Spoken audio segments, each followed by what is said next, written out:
thank you everyone for coming, and happy Thanksgiving to those of you who are American. This lecture is part 2 of a nationwide series of lectures on science and its publics, which has been co-organized by the Situating Science Group, a SSHRC-funded project based at the University of King's College in Halifax, and SOSAPA, the Canadian Centre for Ethics in Public Affairs. This particular lecture is episode 2, as it were, of the series, and has been made possible partly through the collaboration of the Making Publics project, based here at McGill. And I'd like to thank Chris Stover from SOSAPA, Marlene Eberhardt from Making Publics, and Emily Tector, who works for the Situating Science project, for all of their very hard work. Oh, and Margaret Carlisle here at McGill for their work in making the event happen. What I'll do first is invite Chris Stover from SOSAPA to say a few words about the series as a whole, and then Professor Paul Yakhnin here from the Department of English to say a few words about the Making Publics project, and then I will introduce our speaker, Jan Golinski, and our respondent, Monique Morgan. So, Chris, over to you.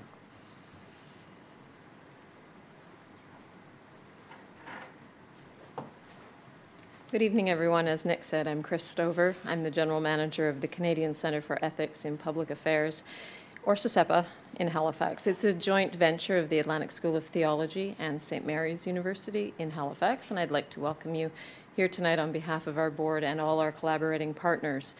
The Situating Science Knowledge Cluster, which is headed up by Dr. Gordon McCood at the University of King's College in Halifax, and all our local partnerships, which Nick has outlined for you, that we're very grateful to have alongside for us with this.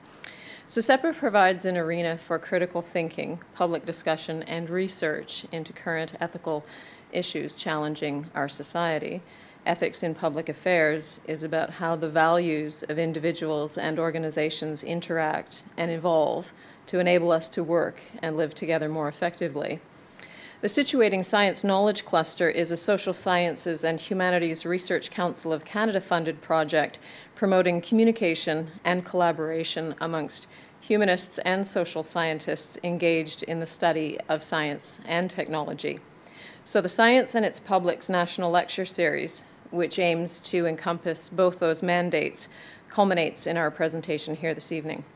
As Nick said, it's a it's a multi-part series which will examine the role of the public in the translation and understanding of the knowledge of science. And we'll do this by hosting these presentations in a few other cities, including Toronto and Ottawa, Saskatoon, Edmonton, and Calgary. An outline of the full details of this particular series can be found on the Situating Science or SOSAPA websites, as well as the information table directly outside this room. So have a peek at those materials assembled for more information about what all of these groups that you see here tonight are up to in coming months. This series began with part 1 in Halifax earlier this month with Lost in Translation, which was a panel discussion about the translation and understanding of science knowledge through the media. And following this Montreal stop, we'll be in Toronto in the spring at the University of Toronto, where U of T and York will play host to a presentation examining the current research into the controversy surrounding treatment for MS. We're back in Halifax in March with Dr. David Pantaloni of the University of Ottawa, who will discuss the role of provenance and the public museum, and the dramatic and ethical dilemmas that exist in the realm of how science is understood by the public when the life stories and histories of the artifacts and objects are examined. This Halifax talk will also be reprised in Ottawa. Also in March, Dr. Margaret Locke of McGill University will travel to the West, presenting 3 talks on facing uncertainty, who is destined for Alzheimer's disease. And wrapping up the national series, Dr. Locke will speak in Saskatoon, Edmonton, and Calgary on this topic. It's our hope that all these events will be live streamed, as is being done tonight. And through the SOSAPA and Situating Science websites, you can find the information there. The programs will also be available in their entirety to view on our websites in coming months. Before I go, there are evaluation sheets in front of you on the desk. It's important to us to hear your feedback and your thoughts on how we're doing, how you enjoyed this presentation, which I'll let you now get to. Thank you. All right. Thank you, Chris. And Paul Yakhnin is professor here in the English department and is the head of or PI in the Making Publics project. Paul. Thank you very much, Nick. It's a pleasure to be here and a pleasure to be part of the welcoming crew to this event. At the first meeting of the Making Publics project, before it was a project, more than 5 years ago, members of the nascent project that I brought together in Montreal told me that we had to have historians of science as part of the team. I listened. I recruited Leslie Cormack from the University of Alberta and my colleague Nick Dew from the history department here. In the 5 or so years that the Making Publics project has been developing, the history of science has emerged as one of the central features of the work that we've done on the changing social life of early modernity and the way in which works of art and intellect in the Renaissance created new forms of public language, public identity, public space, and public action. And the work that Nick has done, that Leslie Cormack has done, and increasingly my friend and colleague Shankar Raman from MIT, who is an English professor, but who is writing a book on the history of mathematics, the history of knowledge, and Shakespeare in early modernity, has formed an important dimension of the Making Publics project. Science has emerged in the project with particular force as a form of social creativity and its capacity to reassemble the social, to quote Bruno Latour.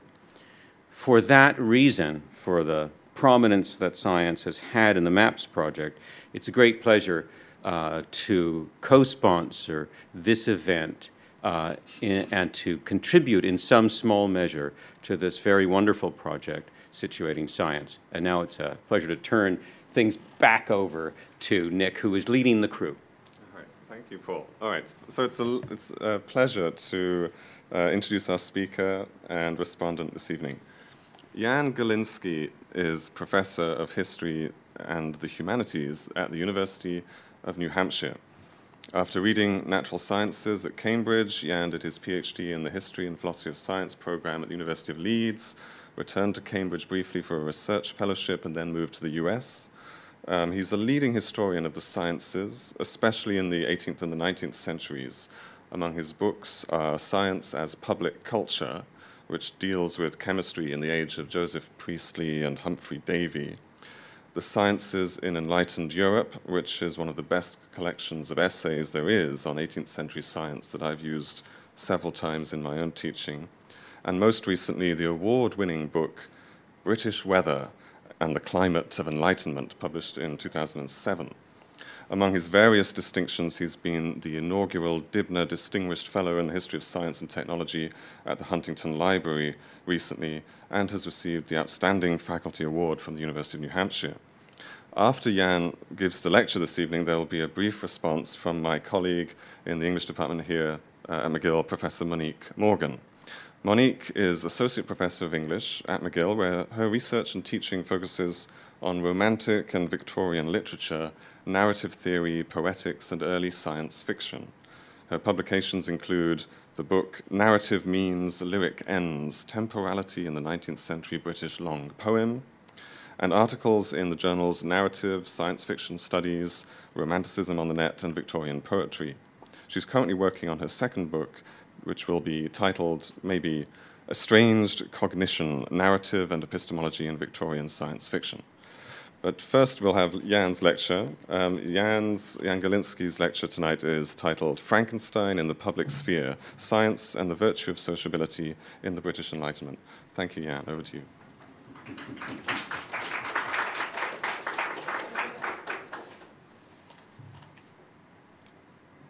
Turn myself on there.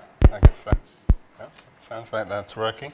Well, thank you, everybody. Thank you to the numerous sponsors of this event, which have been mentioned already, and thank you personally from me to Gordon McEwert and Nick Dew and to Emily Tector for organising this, and to Monique Morgan for offering her commentary. Many of us are familiar with Mary Shelley's novel, Frankenstein. Published in 1818, it originated in a tale told 2 years earlier after the 18-year-old author, the daughter of Mary Wollstonecraft and William Godwin, had eloped with the poet Percy Shelley, whom she subsequently married. The story, as we know, concerns a man of science who fashions a living creature. Victor Frankenstein, and he's not Dr. Frankenstein, incidentally, that's only in the movies. He's actually only an undergraduate at the University of Ingolstadt. Victor Frankenstein makes an artificial man from body parts he has gathered from charnel houses and graveyards. Do you want me to take it out? Is that better? Okay. He imbues it with the force of vitality by a process that the author leaves appropriately vague and is given cause to regret his creation of what turns out to be a terrifying monster. The novel has resonated down the centuries and it remains popular in our own time. In part, this is because it seems to have a forceful moral message. Not just don't try to make an artificial man out of bits of dead bodies, but something more general than that. Something about the dangers of transgressing onto nature's domain, about how nature will bite back if we trespass against it. This is what makes it seem appropriate to invoke Frankenstein in connection with nuclear weapons, or genetic engineering, or cloning, or even climate change.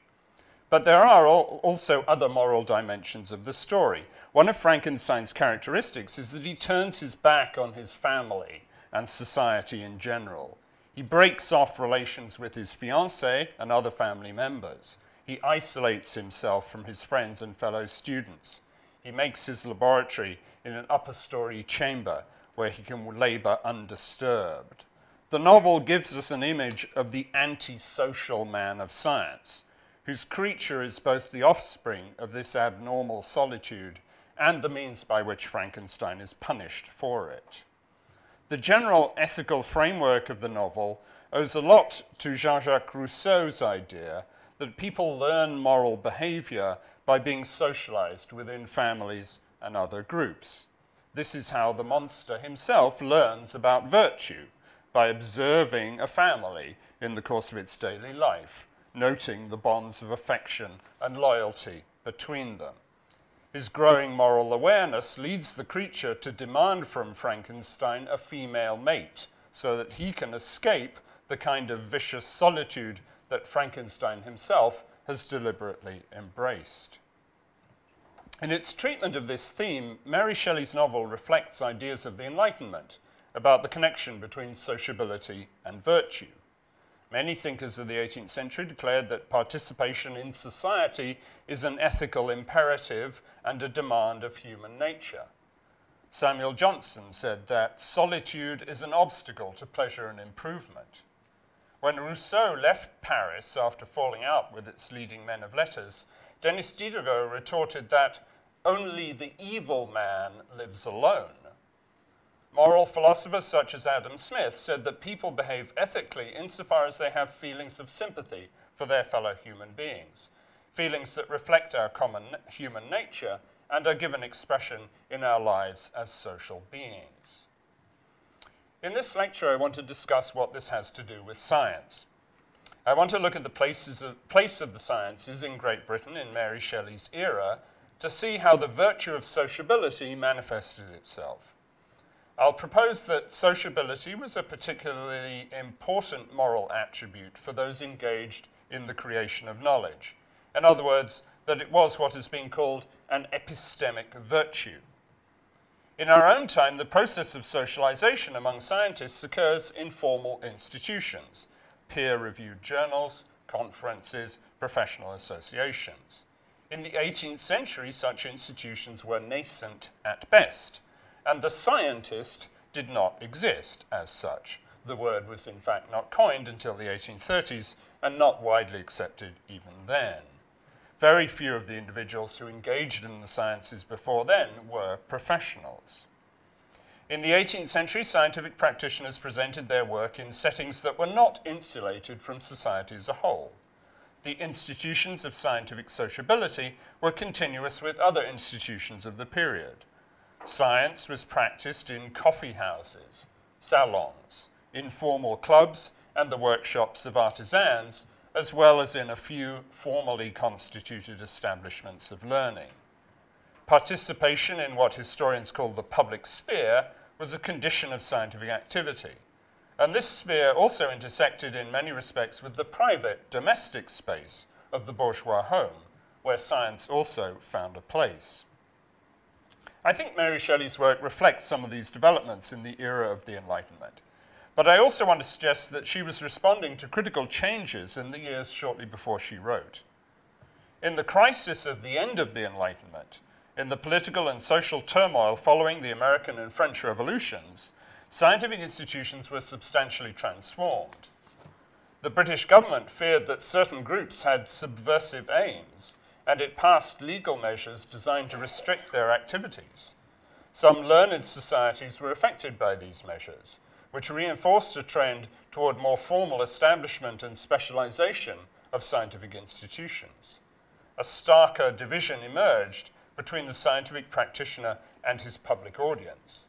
And this division was reinforced by assumptions about gender roles, with the masculine man of science on one side and women assigned to the non-specialist audience. The life of the famous chemist Humphrey Davy exemplified many of these developments. In 1801, Davy assumed a prominent role in the newly established Royal Institution in London, where he exploited the resources of a well-equipped chemical laboratory and gathered a substantial audience for his popular lectures, including many female admirers. Mary Shelley's Frankenstein reflected these changes in the recent past and indicated the author's apprehensions about the direction in which they were leading. The novel features the awesome powers of nature that had recently been unleashed, and it includes a cameo appearance by a charismatic lecturer who resembles Davy himself. Shelley was drawing attention to the dangers that could arise from the man of science who attempted to harness the powers of nature in isolation from the normal moral bonds of society. So that's my argument in a nutshell. Let me go on to flesh it out. So I want to discuss, first of all, how sociability became an epistemic virtue during the Enlightenment. In this period, the model for a formally constituted scientific institution was the Royal Society of London, founded in 1660 and recognized by Royal Charter in 1662. Local philosophical societies were also created in Oxford and Dublin in the late 17th century, though they proved short-lived. A philosophical society was founded in Edinburgh in 1738, later becoming the Royal Society of Edinburgh in 1783. And in Dublin, the Royal Irish Academy was founded 2 years after this. But these were just the peak of a mountain of informal groups that were pursuing general learning throughout the British Isles and beyond. Conversation societies, literary societies, student clubs, subscription libraries, and local improvement societies flourished throughout the land, sometimes meeting in private dwellings, but more usually in hired rooms in coffee houses, inns, or pubs. The leading historian of what he calls this associational world, Peter Clarke, estimates that 25,000 voluntary clubs and societies were formed in the English-speaking world in the 18th century. They constituted the principal engine of the British Enlightenment, and scientific topics often formed part of their interests, whether we consider the Gentlemen's Society in Spalding in Lincolnshire, the Philosophical Society that was presided over by Erasmus Darwin in the city of Derby, the Bath Philosophical Society, or the Mathematical Society formed by weavers in Spitalfields in the East End of London. The Lunar Society, which embraced doctors, chemists, and industrialists around the town of Birmingham in the second half of the 18th century, was one of the most famous of these gatherings, but only one of many. When Benjamin Franklin and his friends formed the Junto in Philadelphia in 1727, they were falling in with this pattern of voluntary association in pursuit of scientific knowledge. The consolidation of the Junto into the American Philosophical Society in 1743 shows that even when they assumed a more permanent organizational form, these groups continued to treat science as part of more general, polite learning. In these organizations, scientific inquiry was often pursued through the medium of conversation. In a short essay published in 1742, the Scottish philosopher David Hume presented a model of the situation in which academic knowledge entered the realm of polite sociability. Hume wrote of two worlds, the learned and the conversible. He noted that the two domains had previously been entirely separate from one another. This, he lamented, was the great defect of the last age, when learning, quote, became totally barbarous, being cultivated by men without any taste of life or manners, and without that liberty and facility of thought and expression which can only be acquired by conversation, end quote. Happily, according to Hume, the age of Enlightenment had overcome this separation through the work of writers who had adopted a conversational style. Hume wanted to play this role himself, and so he began writing his more popular essays instead of the systematic works of philosophy that had failed to win him readers. Hume's analysis pointed to the centrality of conversation in Enlightenment culture. Conversation was widely valued and cultivated as a social skill. It was practiced as a tool of sociability within the community of the learned and beyond. The leading member of the early Royal Society, Robert Boyle, wrote his dialogue, The Sceptical Chemist, in 1661, to show how civil and gentlemanly conversation could provide an alternative to scholastic dogmatism or disputation. Thomas Spratt, in his History of the Royal Society in 1667, claimed that discussion flowed freely and without rancour among the assembled fellows of the society. We know this wasn't always true, but it did express a powerful ideal.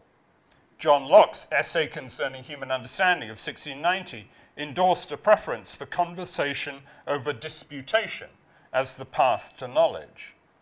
At the beginning of the 18th century, Anthony Ashley Cooper, 3rd Earl of Shaftesbury, agreed that conversation was preferable to academic pedantry, and hence offered an alternative vehicle for learning.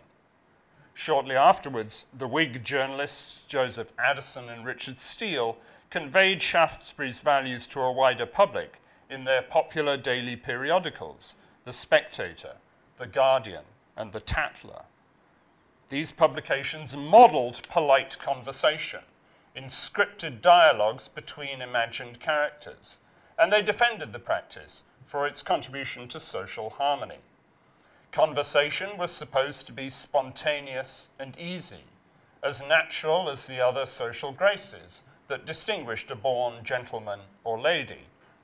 But precisely because it carried such a social premium, there were in fact many books that purported to teach the art of conversation. These advice manuals claimed to instruct readers how to be complacent, how to avoid seeming rustic or pedantic in polite company. They cautioned that conversation was not a competitive sport, that interlocutors should not be contradicted or lectured. They urged men to seek female company for its civilizing effect, and advised women on how to converse decorously with men. They sometimes gave examples of bad conversational tactics, arcane disquisitions on specialized subjects, for example, or graphic descriptions of one's ailments and medical treatment. The weather was a safe, if somewhat unimaginative topic, one that was unlikely to give offense or generate substantial disagreement. To succeed in the art of polite conversation, one had to be agreeable in company, show sensitivity to acquaintances or strangers, and be entertaining without giving offense. To appeal to this conversible world, several scientific writers composed texts in the form of dialogues, often narrating a conversation between a man and a woman.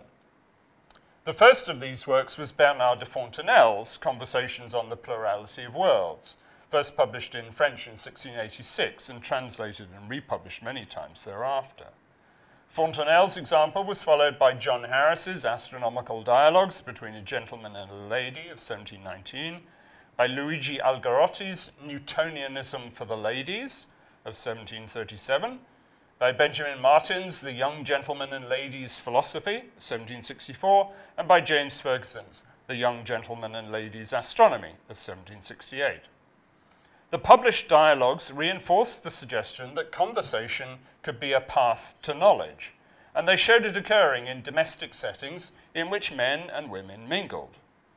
Martin and Ferguson both presented themselves as advocates for female education in the middle-class home. They deplored the fact that women were sometimes censured for taking an interest in learning or the sciences. They encouraged fathers to take upon themselves the duty of educating their daughters, and suggested that girls would make better wives and mothers if their knowledge extended beyond the rudiments of housekeeping. In each of their dialogues, a brother brings home to his sister the scientific knowledge he has gained through education at college. He refers to apparatus and texts that the young woman can use to study at home. Both Martin and Ferguson were in the business of marketing such instruments and books to be used for this purpose. So the setting is a domestic one, but one shaped by the commercial market for consumer goods and printed publications. In such homely locations, women could be admitted as participants in scientific conversation alongside men. Scientific sociability in the public domain, on the other hand, remained largely, though not entirely, a masculine preserve. But here too, the primary medium of interaction was conversation. Addison declared his intention to bring philosophy, quote, out of closets and libraries, schools and colleges, to dwell in clubs and assemblies, at tea tables and in coffee houses. Clubs and coffee houses were very different places for the promotion of knowledge than colleges and libraries, and they became increasingly important sites for scientific discourse. The new science of the late 17th century had one of its taproots in the coffee houses of London, to which such virtuosi as Robert Hooke, Christopher Wren, and Henry Oldenburg resorted frequently. By the first years of the 18th century, mathematics and natural philosophy were being taught in London coffee houses by James Hodgson, Francis Hawksby, and John Harris, soon joined by William Whiston, J.T. Desaguliers, and others. People were accustomed to going to these places to gather news about political, military, and commercial affairs. Coffee houses became important sites for the exchange of scientific information as well. The continuing importance of these places of scientific sociability and conversation is attested by the story of the Coffee House Philosophical Society, which met in London in the 1780s and has left a minute book that records its deliberations. Having chosen to meet in the Chapter Coffee House and for a while at the Baptist's Head, the society had located itself in the commercial heart of the city. The society adopted a series of regulations to keep the talk flowing freely in its meetings.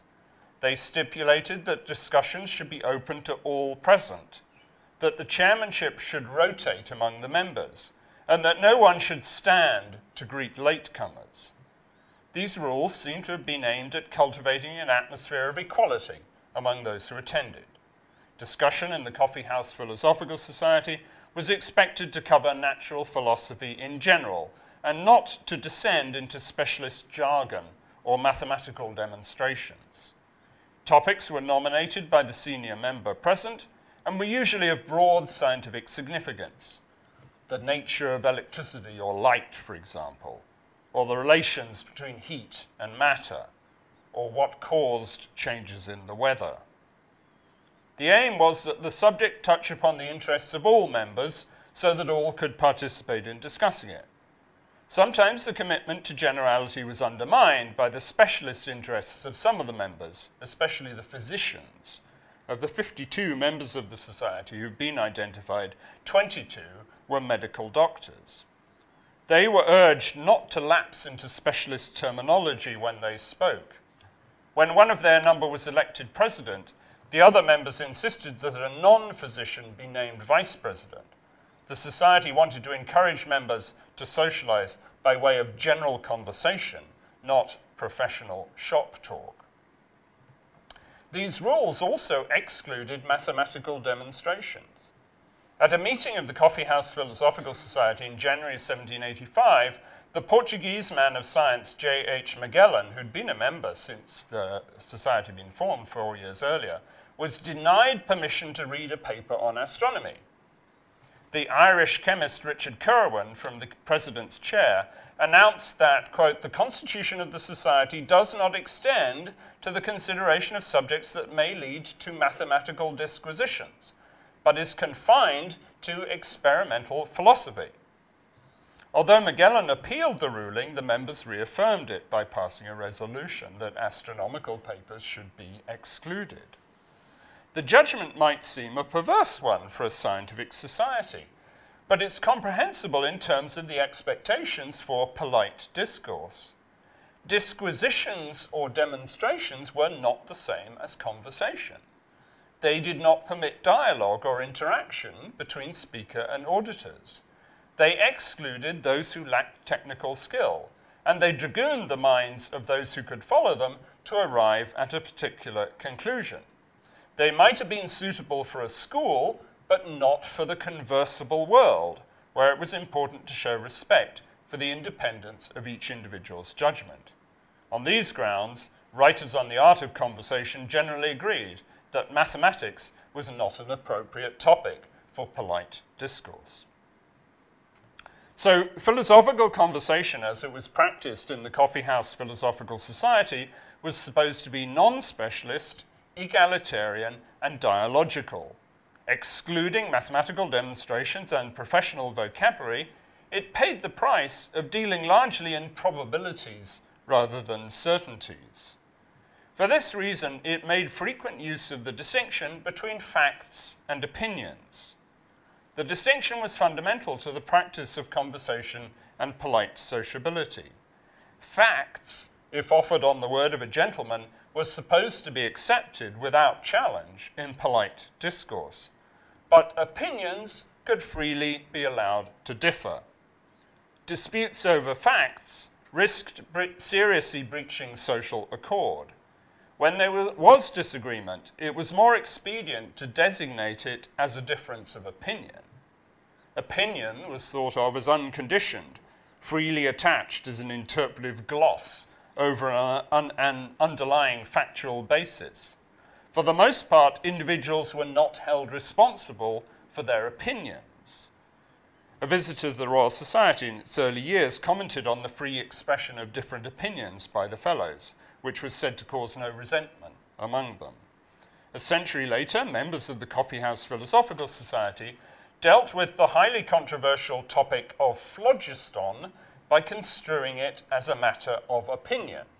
Phlogiston was supposed to be a chemical principle present in all inflammable materials. But French chemists, led by Antoine Lavoisier, were already denying its existence by the early 1780s. While some members of the society, especially Curwen, were inclined to regard the existence of phlogiston as a proven experimental fact, other members preferred to construe this as a private opinion. Disputing factual assertions would have been grossly impolite, so it was preferable to designate such statements as opinions, which could comfortably be allowed to differ. Disputes that would have become rancorous had they concerned facts could be handled politely by labeling the points at issue matters of opinion. By these means, conversation would find a way to continue, and the norms of sociability would not be violated. So the Coffee House Philosophical Society shows us how scientific sociability worked, at least in certain places, in the late 18th century. Individuals met on a basis of presumed equality for wide-ranging and open-ended conversation. They eagerly sought what were sometimes called gentlemanly facts, wherever they could be found, by viewing objects and demonstrations, by reading, or by hearing reports. All of these methods, of course, raised problems of assessing the reliability of the sources. Individuals had to make judgments as to the credibility of those who reported things, the plausibility of what they asserted and its consistency with what else was known. It was also normal to distinguish facts from interpretations or opinions, which could not be subjected to such searching scrutiny. Allowing people privacy in their opinions helped scientific conversation to go on without disruptive challenges to individuals' veracity and without getting bogged down in matters that could not be resolved. So having said something about how sociability was practiced as an epistemic virtue in Enlightenment Britain, I want to go on to say something about how the situation changed towards the end of the 18th century, in the years before Mary Shelley wrote her novel. And I'll do this in a rather sketchy way under 3 headings. Firstly, political change in the 1790s. The political tensions following the outbreak of the French Revolution began in this period to affect scientific associations in Britain. The government suspected some voluntary discussion groups of fomenting subversion, and it introduced restrictions that also influenced societies for scientific and general learning. Laws passed in 1795, 1799, and 1817 required discussion groups to obtain licenses from the authorities. The Academic Society of London, the City Philosophical Society, and the Philomathic Institution were denied licenses. And the Spitalfields Mathematical Society was prosecuted after having been infiltrated by government informers. A general atmosphere of suspicion surrounded groups that met for free-floating debate and conversation, stoked up by the reactionary writings of Edmund Burke and the former radical William Reid. A lurid expose by Reid, published in 1800, claimed that London was a hotbed of infidel societies that were expounding subversive doctrines under the influence of Voltaire, Thomas Paine, and William Godwin. Burke and other writers called into question the assumption that sociability was always virtuous, suggesting instead that unconstrained socialization could give rise to radical fervor, or what was often called enthusiasm. In this climate, institutions that possessed formal charters, such as the Royal Society and the Royal Institution, proceeded unhindered. But informal associations for general learning found themselves under pressure. The restrictive political situation in these years fractured the Enlightenment public sphere, encouraging a trend toward the more formal establishment of scientific institutions and a greater degree of specialization in their functions. Second heading, the assumptions that had underlain the practice of conversation. In several respects, these assumptions were brought into question in this period. The value of politeness itself was questioned, as critics began to identify it with insincerity or even effeminacy. The idea that individuals were entitled to their private opinions was challenged when prosecutions were brought for seditious speech, in one case for political remarks overheard in a London coffee house. In the sciences specifically, the introduction of new terminology undermined the distinction between facts and opinions. This was particularly the case in chemistry, where British chemists resented the new nomenclature introduced by Lavoisier and his French colleagues. In the view of the leading British chemist, Joseph Priestley, the French proposal embedded new and controversial theories about composition in the very language chemists were expected to speak. This seemed to imply that factual information could no longer be communicated in a neutral language available to all. As Priestley and others saw it, the common vocabulary of the discipline was being appropriated by the advocates of a particular theoretical outlook. What should be the common medium of factual discourse was being usurped by the advocates of contentious opinions. The dispute about chemical nomenclature rumbled on into the 19th century and has overlapped with other highly charged debates about language at this time. Thirdly, new kinds of experimental phenomena emerged in this period, which changed the conditions under which experiments were witnessed and the kinds of audiences that attended them.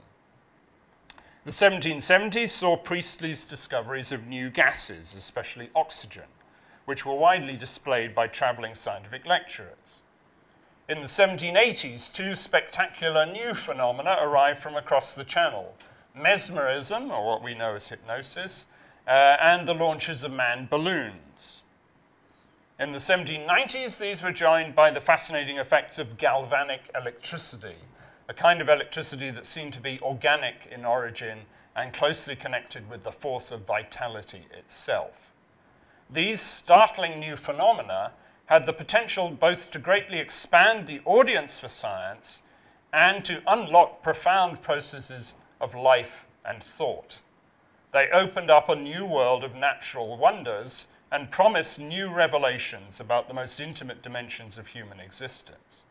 They also transformed the position of the demonstrators of experimental phenomena vis-à-vis their audiences, and contributed to reshaping the social persona of the man of science. It seems telling that several commentators at the time likened these new scientific phenomena to the fervor of revolutionary political change, which threatened to spread through society with equally dramatic results. The person that I see as embodying all of these aspects of the turn-of-the-century transformation in the sciences is Humphrey Davy. Davy emerged from a circle of radical Enlightenment intellectuals in the west of England. But he made his compromises with the political order of his day when he accepted the patronage of the aristocratic interest that controlled the royal institution. There he commanded the resources, especially a powerful voltaic battery, that enabled him to intervene decisively in controversial areas of science and to isolate the new elements, sodium and potassium. He harnessed the powers of electricity to place himself at the apex of the discipline of chemistry. At the same time, Davy built a reputation as a charismatic lecturer to public audiences of fashionable men and women. In spectacular and rhetorically crafted lectures, he presented the figure of a scientific genius, consistent with the romantic ideals of the time. A glamorous young man who was a poet as well as a scientist, attuned to the sublime forces of nature and possessed of deep insights into its mysteries. Davy, in other words, offered to his contemporaries a new image of the man of science. His passionate rhetoric and emotional responses to the powers of nature were echoed by other scientific lecturers. Some of them also mimicked Davy's spectacular demonstrations of scientific phenomena. The character of Professor Waldman, the lecturer who seduces Frankenstein into the study of chemistry in Mary Shelley's novel, seems to be based on Davy, even to the extent of copying his rhetorical style. Shelley was probably also aware of some of the criticism Davy had attracted as a result of his rise to fame. From one end of the political spectrum, radicals and reformers criticized Davy for selling out to the establishment. The short-lived periodical The Chemist, which appeared in 1824 and 1825, attacked Davy as representative of, quote, a sort of royal science, having, quote, no appearance of laboring for the people. This journal criticized Davy for his showy lectures and for monopolizing scientific authority, a betrayal of the Enlightenment ideals that the radicals traced to Priestley, Franklin, and others.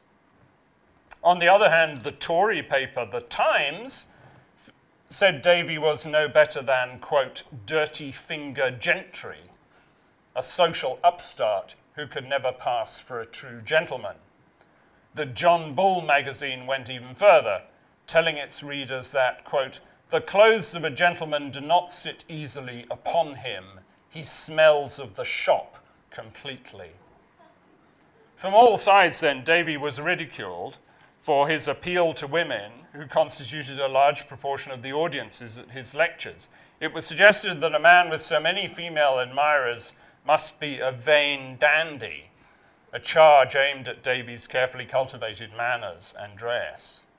These criticisms testify to the political and social conflicts that continued to swirl around scientific institutions in this period and around the individuals who made their careers in them. The contemporary who most acutely commented on the moral quandaries of Davy's self-fashioning was the poet Samuel Taylor Coleridge. Coleridge had befriended Davy in Bristol in the late 1790s, when the two participated in the hallucinogenic pleasures of breathing nitrous oxide. The poet developed an intense affection for the young chemist and wrote a series of deeply felt letters to him after they separated. Coleridge worried about the temptations facing his young friend in London, where Davy was said to be placed in a perilous desert of good things, like an anchorite surrounded by alluring visions of sin. Coleridge agonized also when he heard of Davy succumbing to injury or sickness as a consequence of his work. In 1801, Coleridge speculated on how an excessive devotion to science could break the bonds between people, drawing the experimenter away from the natural emotional tie to other human beings. To quote Coleridge in a letter that he wrote to his fellow poet, Robert Southey, quote, "I do agree with you that chemistry tends in its present state to turn its priests into sacrifices. One way in which it does it is this: it prevents or tends to prevent a young man from falling in love. Chemistry makes a young man associate those feelings of love with inanimate objects, and his distant views of benevolence attach themselves either to man as the whole human race, or to man as a sick man, as a painter, as a manufacturer, etc., and in no way to man as a husband, son, brother, daughter, wife, friend, etc." End of quote from Coleridge. Now, of course, Mary Shelley was to make this very theme central to Frankenstein, though it's likely that she did not know Coleridge's letter. Victor Frankenstein was a priest of science who became its sacrifice. Scientific obsession and distant views of benevolence broke the ties of affection that should have connected him to society and family. His fixation on making an artificial human being prevented him from achieving emotional fulfillment in his marriage, and in fact, if you remember the novel, led to his wife's death at the hands of the monster before the marriage had even been consummated. Frankenstein was a scientific impresario who thought that the powers unleashed in his laboratory could be used to create life, thereby replacing the natural process of human reproduction that results from emotional attachment between the sexes. In several respects, Shelley's character reproduced the attributes ascribed by his contemporaries to Davy, whose dependence on the adulation of his admirers was thought to have emasculated him, and whose marriage was infertile and widely believed to be loveless.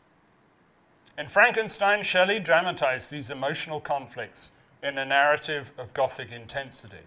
She issued a stark warning of the dangers that could follow when the man of science turned his back on social and familial ties.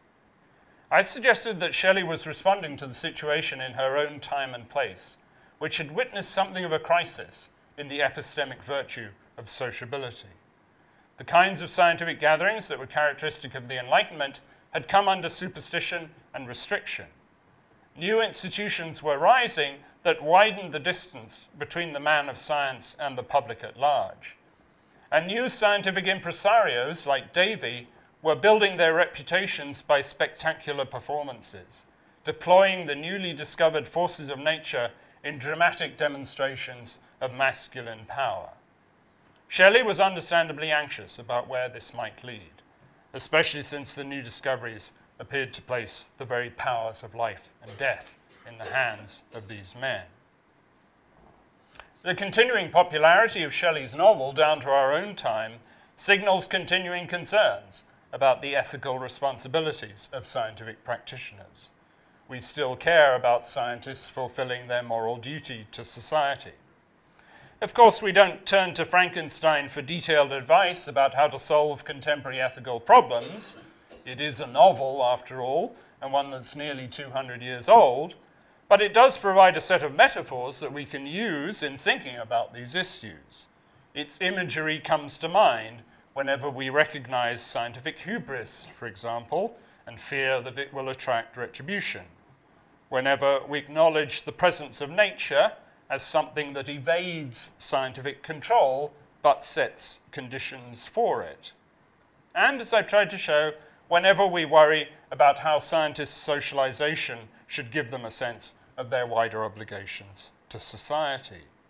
These issues were embodied unforgettably in the vivid narrative of Shelley's novel, written at a time when the social relations among men of science were placed under unprecedented strain, and when they took on substantially the forms we can recognize today. The novel is still pertinent, in other words, because it reflected the birth of modern scientific institutions with their associated moral quandaries. To that extent, Frankenstein's monster, which you might recall was last glimpsed escaping into the frozen wastes of the Arctic, is still living among us.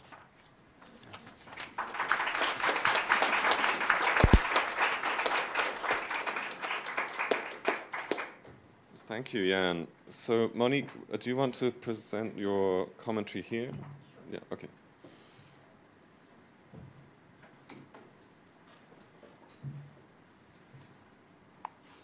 My thanks to Professor Golinski for giving such an informative, lucid, and persuasive paper. These are epistemic virtues that I, for one, highly value in academic talks. He makes a very compelling case for understanding Victor's isolation through the context of the changing role of sociability in the scientific community. As an English professor who specializes in Romantic literature, I am accustomed to a different set of cultural contexts for understanding sociability and isolation in Frankenstein, namely Romantic aesthetics and notions of domesticity. Mary Shelley's husband, the poet Percy Shelley, claimed, "The great secret of morals is love, or a going out of our own nature and an identification of ourselves with the beautiful, which exists in thought, action, or person not our own. A man, to be greatly good, must put himself in the place of another and of many others." In his view, poetry, by exercising the imagination, also exercises the moral faculty of sympathy. John Keats takes the sympathetic identification with others even further, suggesting that for a chameleon poet like himself, the identity of everyone in the room begins to press upon me so that I am in a very little time annihilated. And yet, the Romantics were acutely aware of the potential failures of sympathy and highly valued concepts that seem at odds with sociability: individual genius, subjective experience, sublime experiences alone with nature. Keats, for example, called William Wordsworth a poet of the egotistical sublime, and the essayist William Hazlitt said of poet Lord Byron, "He holds no communion with his kind, but stands alone, without mate or fellow. He exists not by sympathy, but by antipathy. He scorns all things, even himself." Even Percy Shelley, who so highly valued sympathy, offers a potentially alienating definition of love. "What is love?" asks Shelley. "It is when we seek to awaken in all things that are a community with what we experience within ourselves. If we reason, we would be understood. If we imagine, we would that the airy children of our brain were born anew within another's. If we feel, we would that another's nerves should vibrate to our own." There are at least two potential problems with this definition. First, it seems egotistical in seeking recognition from others without mentioning the need to recognize others in return. And secondly, it usually fails. Percy laments, "I have everywhere sought sympathy and have found only repulse and disappointment." In that statement, Percy sounds much like Frankenstein's creature. But more often, Percy has been compared to Victor Frankenstein himself. Percy Shelley, like Victor, read and admired Paracelsus and Albertus Magnus, and described himself as spending time in charnel houses in his youth. And Percy used Victor as his pen name for his first publication. Partly on the grounds of such similarities, Mary Poovey sees Mary Shelley's novel as criticizing the egotism of much Romantic poetry and philosophical thought, and as valorizing instead the social ties of domesticity. She points out that even when Victor thinks he's behaving benevolently, he's actually asserting his individual will and feeding his own vanity. Puvi claims that, according to the logic of the novel's plot, quote, as long as domestic relationships govern the individual's affections, his or her desire will turn outward as love. But when the individual loses or leaves the regulating influence of relationship with others, imaginative energy always threatens to turn back on itself, to mark all external objects as its own, and to degenerate into gloomy and narrow reflections on the self. While I find Mary Puvi's reading and similar approaches to Frankenstein that focus on romantic aesthetics and domesticity important and compelling, I think Jan Golinski's shift of the discussion, linking isolation and sociability instead to the context of scientific epistemology and dissemination, is refreshing, convincing, and much needed. He reminds us that sociability was not just a moral value, but also an epistemic value, and that when discussing Enlightenment science, polite interactive conversation was seen as a better vehicle than either rancorous debate or inaccessible one-sided lectures. He informs us of the crucial role played not only by formal institutions like the Royal Society, but also by the thousands of informal clubs that met in coffee houses and salons. And he shows us a number of important changes that occurred during the French Revolution and Napoleonic Wars. The British government's restrictions aimed at radical political organizations curtailed the activities of some scientific clubs, and attitudes toward abrupt change, fervent opinions, and proper masculine behavior noticeably shifted in this period. All of this provides a very rich context for reevaluating Frankenstein. And perhaps during the Q&A, we will hear even more from Professor Golinski on how these issues resonate in Mary Shelley's novel.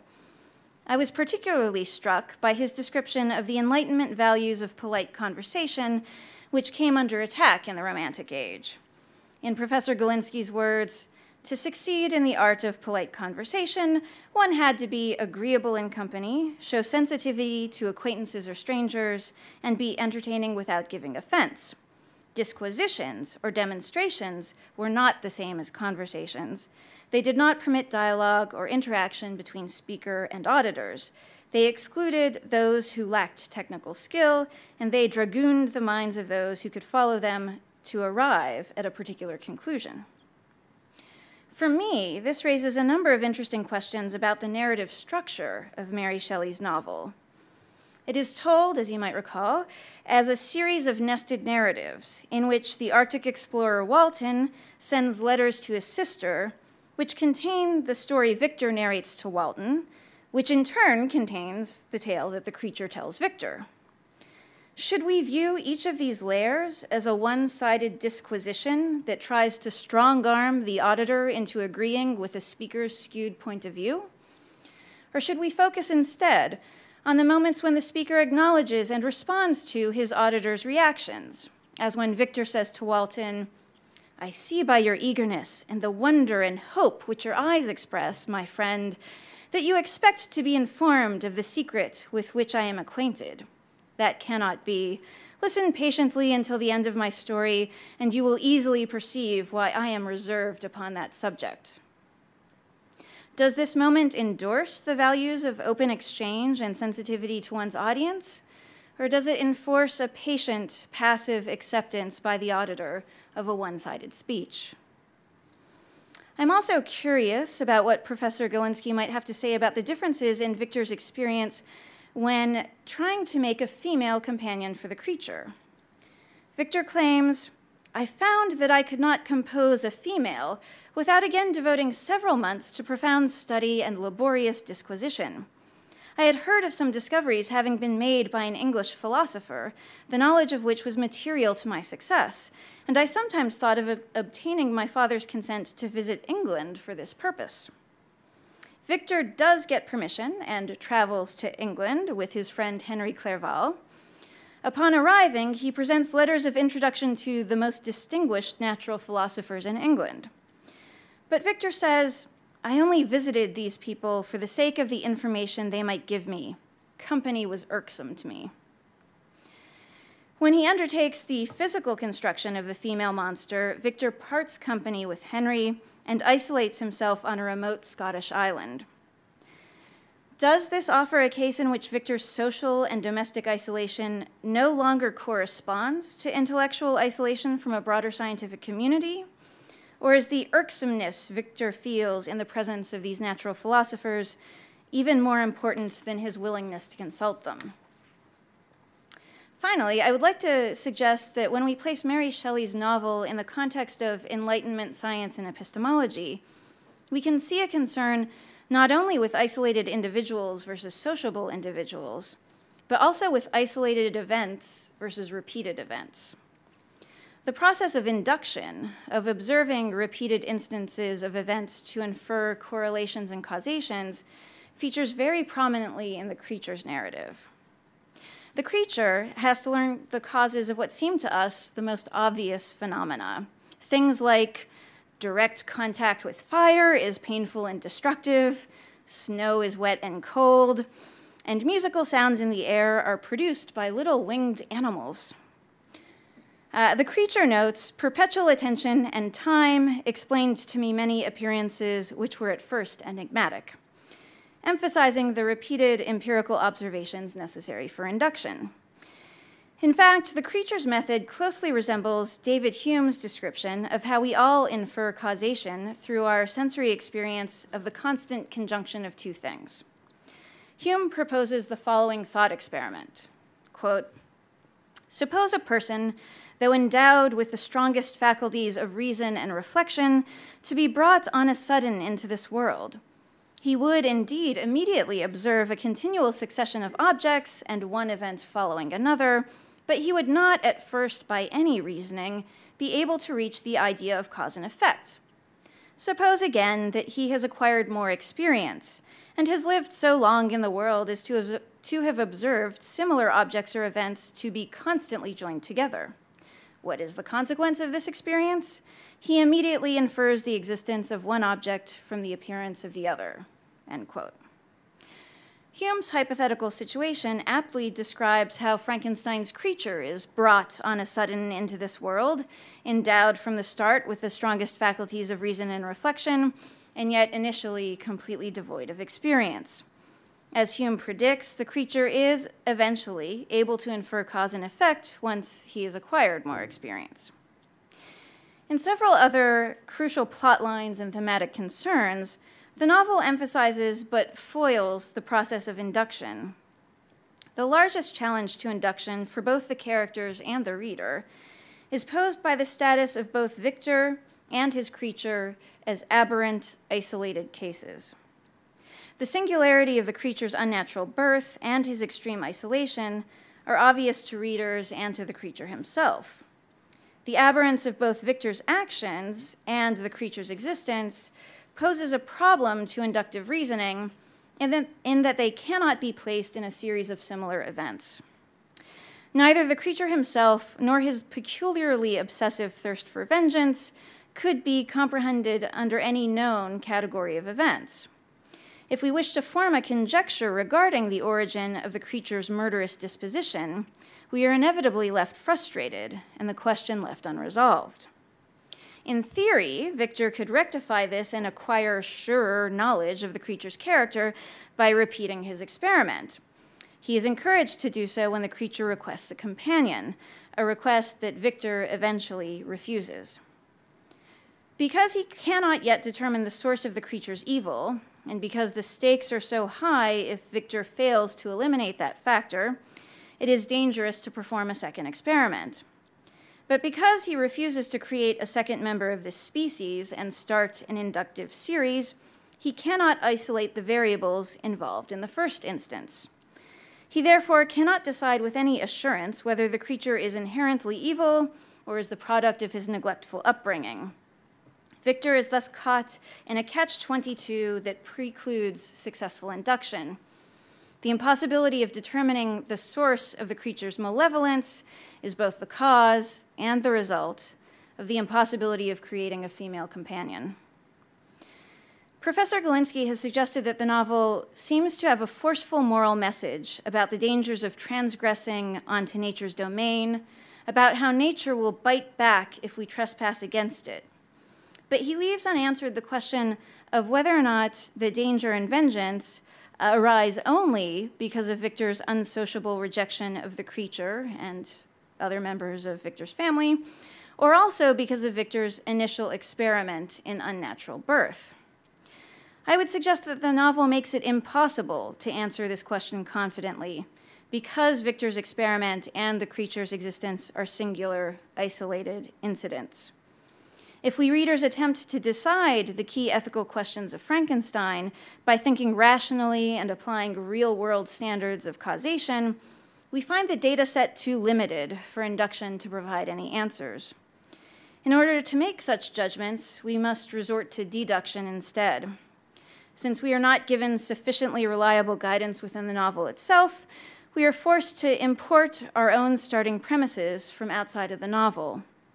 In that case, Frankenstein either teaches its readers what they already know, or it encourages readers to confront and question their own inherent assumptions about the origins of evil and the benefits and dangers of science. And I thank you, and I thank Professor Golinski for a wonderful talk.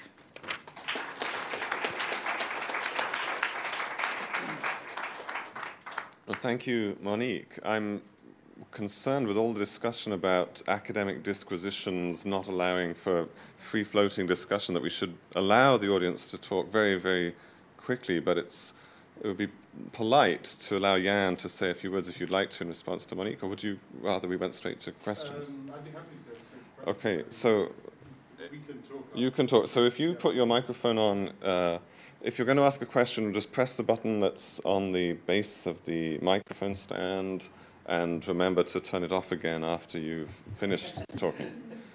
It's fun. Yes. I'm a little surprised at Mary Shelley's conservative views, given the fact that her father was a leading anarchist of his day, and the fact that her husband represented or was part of a liberal, small L liberal community. And I wonder whether part of the answer lies in the fact that the whole question of sociability also includes the topic of religion. That sociability doesn't just mean associating with others in a social sense, but rather it means being part of an established group with certain belief systems. And in effect, whether the book is not a sort of forerunner in warning how religion and science were going to separate their ways in the coming future by the very nature of their enterprise as we get into the problems of Darwin, et cetera, et cetera. And so I'm wondering whether, even if it's in embryonic form, there is more than just simply the standard warnings about people manipulating where they shouldn't be manipulating.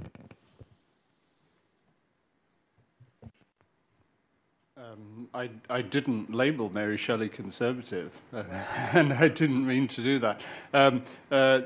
So that's part of the answer. But I mean, you're absolutely right. I mean, the question of the role of religion in this is very complicated and well worth considering. You're absolutely right. Religion features in the novel not at all, of course, not directly anyway. But you're absolutely right that the question of sociability is imbued with a religious dimension very much in this period, and there was considerable discussion surrounding the use of the term enthusiasm, as I mentioned, which was originally a religious term. And so there was quite a lot, let me say, quite a lot of the discussion about the value and virtue of sociability was couched in religious terms. I think that's right. Now, whether this presages some division between science and religion, I'm not sure about that. I'm not sure I want to get into that. But you're absolutely right to say that the whole question sociability is wrapped up with religious traditions and religious resonances of all the terminology we use to talk about it. Yes. Yeah, I thought it was a great talk and a great response.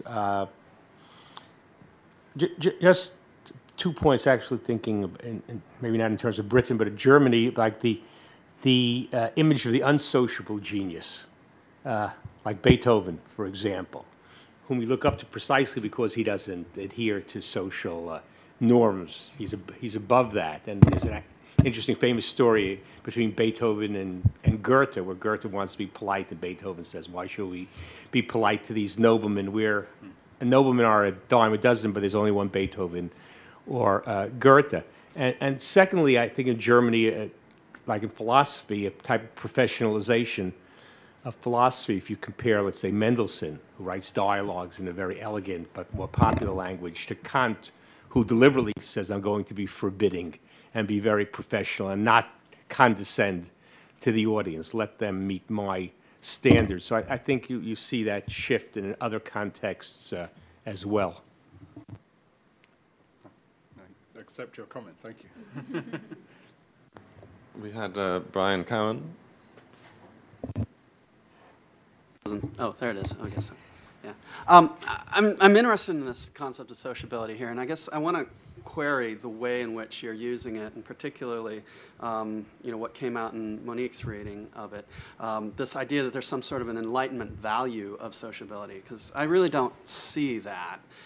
What I see is a long early modern debate about various forms of sociability, and I mean, one of the problems I find in the historiography of sociability is that you do tend to get these stock sort of lists of, well, Addison said this, Shakespeare said this, Hume said this, and this is all, a discourse of sociability. Well, it's not really. What it is it's a debate about various different forms of sociability, and Addison's views on sociability are quite different from Shakespeare's as Hume's. So, I mean, there's a long-standing sort of long 18th century debate about various proper forms of sociability developing over the course of this century. And I'm just wondering where then you'd fit Shelley in there, because perhaps it's better not to think about Shelley as proposing Frankenstein as an unsociable character, but just a wrongly sociable character, that his forms of sociability, I haven't read the novels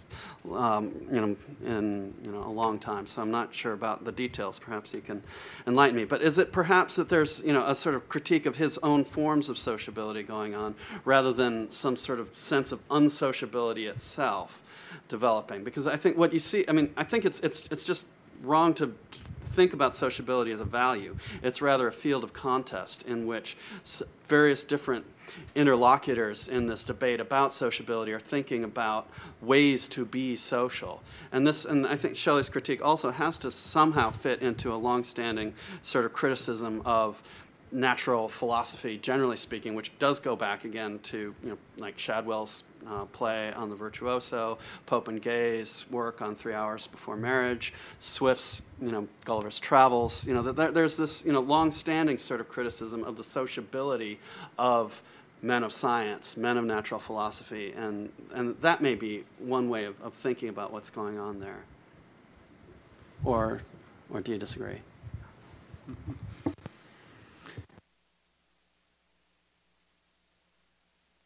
Right, that there's quite a lot of argument about sociability going on, and I didn't mean to minimize that, but you haven't laid out the ways in which you think there is an argument about different forms of sociability. I mean, I obviously tried to some degree to give a characterization of the kinds of sociability that we're talking about, the value of conversation, the value of politeness, specific places and specific practices of sociability that were in play, and clearly I also sort of generalized in terms of gesturing to a broad acceptance of sociability as a value. And I did so because I wanted to draw out the contrast with what comes later. And I still do read Mary Shelley's novel as a critique of Frankenstein's unsociableness. I mean, I think that's a fairly clear element in the novel, and I don't... I don't see how one could characterize Frankenstein's behavior as falling within any spectrum of sociability. I mean, he is an isolate. He deliberately isolates himself in very many different ways. So, you know, admitting that there was some degree of debate in the earlier decades, I think nonetheless what Shelley is exhibiting in the novel is something that is off the spectrum, I would think, in terms of Enlightenment ideas about sociability. Of course, it doesn't correspond to any reality in a straightforward way. It's a novel. It's a work of creative imagination. But I think she's, I mean, you know, I take it that she's showing that sociability as such is being brought into question in a way that maybe had not in previous decades. Well, there was Lynn, but your hand has gone down. Paul had a question too. But yeah, go ahead. Yeah. I was just wondering if any of these kinds of coffee house science groups made any explicit acknowledgement of their return to a Platonic form of inquiry.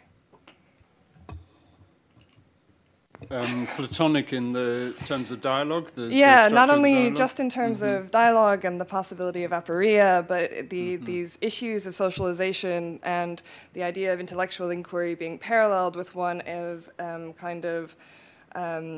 finding your way into a social relationship and even a romantic relationship, where you have someone like Socrates saying, no, I'll teach you the right way to talk to the person that you fancy, and here I go, and here we go through this dialogic mode. I mean, it sounds strikingly familiar to kind of how you were describing these social clubs, not only in terms of scientific inquiry, but also in terms of having these female admirers and trying to figure out how to fit them into that socialization. So I was just wondering if there was ever any explicit acknowledgement within those social groups that they were following a kind of Platonic model. I can't think of any. Too bad.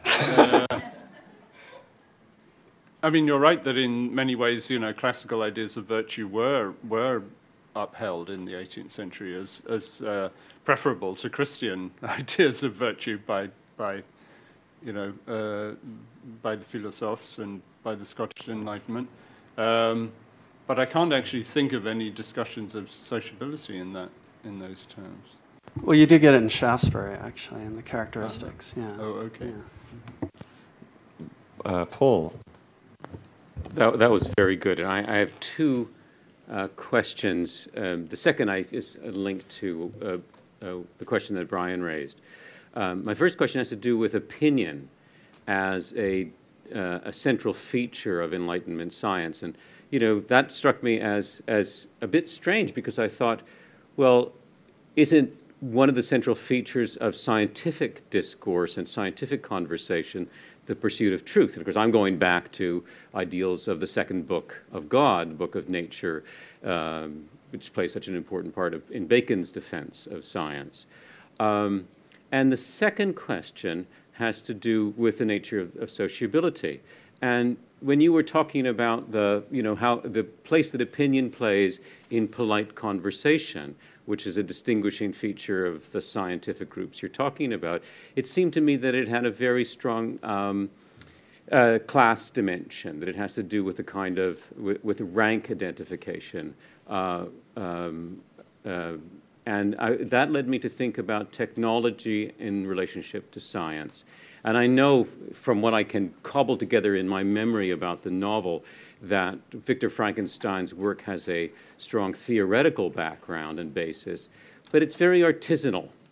And I recall in Wells's novels also that the person who falls out of conversation with the other gentlemen in the group is someone who's been mucking around with metal and with greasy objects.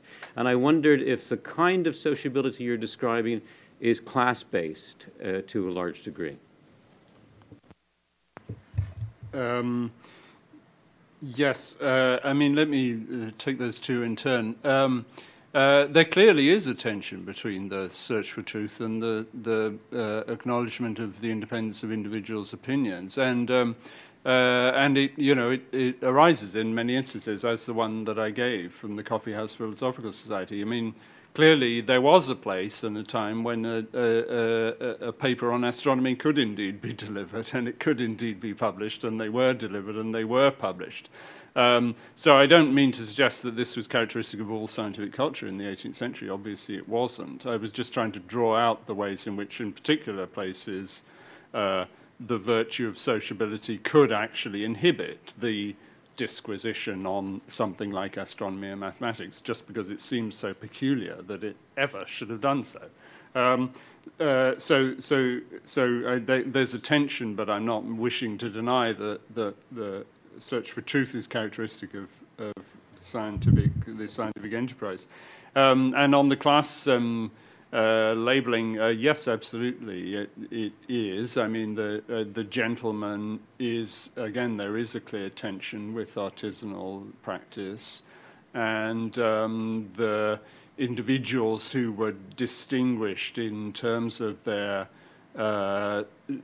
technical skills had some, to one degree or another, difficulty in establishing themselves as gentlemen. Some did succeed in doing so to some degree, and others did not. So yeah, that clearly that's a very important tension as well. Yeah. There's a question over here. Hello. Yeah, I thought it was a great talk. I was interested in how you saw, I don't know if you know anything about teratology, the study of monsters and deformed people and animals, which was very popular at the time during the Enlightenment. I just wanted to know how you thought this played into the conversational scientific world, considering that it's taking place in the public sphere, but it's also has elements that Shelley was trying to criticize, the fascination with the bizarre and the monstrous. That's a really interesting question, and it's interesting that I'm not sure people have thought about it very much at all in relation to the novel. For one thing, the monster isn't always called the monster. The term is used of him, but he's also called the creature, and there are several other terms that are used of him. And it's not clear whether he is a monster, really, in the way in which that term was accepted at the time. I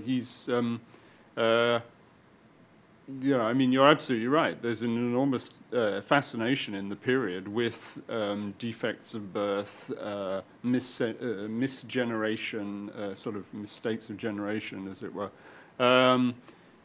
But it's not clear that the creature in Frankenstein relates to that, or I really haven't thought about ways in which it does. Maybe Monique can offer something. I would just add that while I don't know off the top of my head any discussions of sort of Enlightenment models of teratology as they relate to Frankenstein, Denise Gigante, in her recent book, Life, which looks at vitalism debates and concepts of organicism in the Romantic period in both science and literature, talks about Frankenstein and the creature's monstrosity in the context of concerns that monstrosity might actually be derived from a sort of superabundance of a vital principle, and that it's what's really underlying life that just explodes too vigorously, and that the physical description of the creature seems to align with some of these vitalistic concerns that are happening in the Romantic era. So that's one place you might want to look. Brief, yeah. Yeah, I'll just be brief.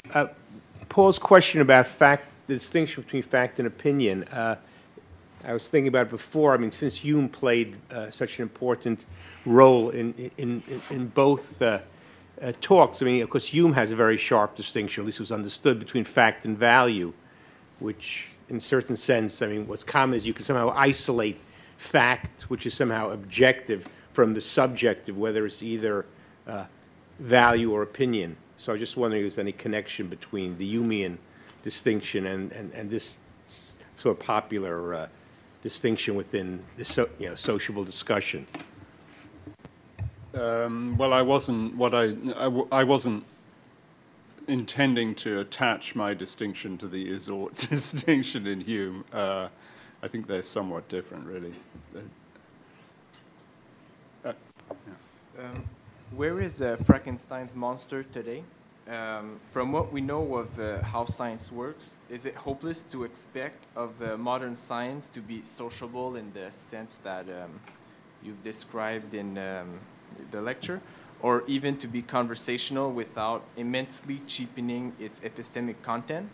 So, with that, is the victor type of sociable scientist the one that is favorable today? By the way, Professor nice, McGill wants to answer that. Just reading, it's not my usual read, Chemical and Engineering News. For this month, the chief editor is writing a paper on sustainable development is an oxymoron. And it's on climate change and the role of scientists in studying that. And it's a very beautiful article, and it concludes, very interesting, with a discussion of the role of the scientists in sociability and a social place. And the concluding 2 paragraphs, I suggest we all look at it as soon as we get home, look it up. It's on the web. And it says that he was listening to a series of talks. It turns out to be talks that were spurred by something that earlier form of situating science put together on the nature of science that became part of Radio Ideas program, in interviewing all the top science studies people on the nature of science and modernity. And he said he'd learned that Coleridge and Hume had coined the term scientist in the 1830s. And this changed from a previous understanding of their place in natural philosophy, the role of the scientist. And he concludes by saying maybe, and he's thought a lot about after listening to this lecture series, and he thought that scientists now have to return to a natural philosophy standpoint, and not just the pure scientist that's in their laboratories and completely separate from social and political discourse. And that maybe they should now start calling themselves natural philosophers in the Enlightenment sense and no longer scientists. It's a beautiful conclusion that shows that what we're doing here is actually has import, and it's not just an academic exercise. It's scientists are actually thinking about what they have got themselves into and what their role might be now in a world that cannot sustain itself just by having this separation of discourses.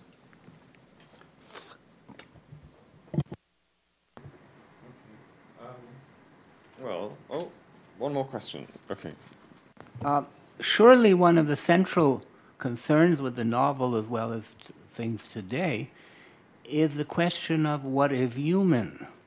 Just because somebody looks human or seems to have human parts doesn't make them human. Now, in the book, you have the suggestion as a combination of some kind of divine intervention as well as sociability. But if we jump forward today, with all the possibilities of biogenetic engineering, etc., then the question arises: what is the meaning of being human? And I think to me that that is one of the central conceits of the book, as well as its contemporary relevance.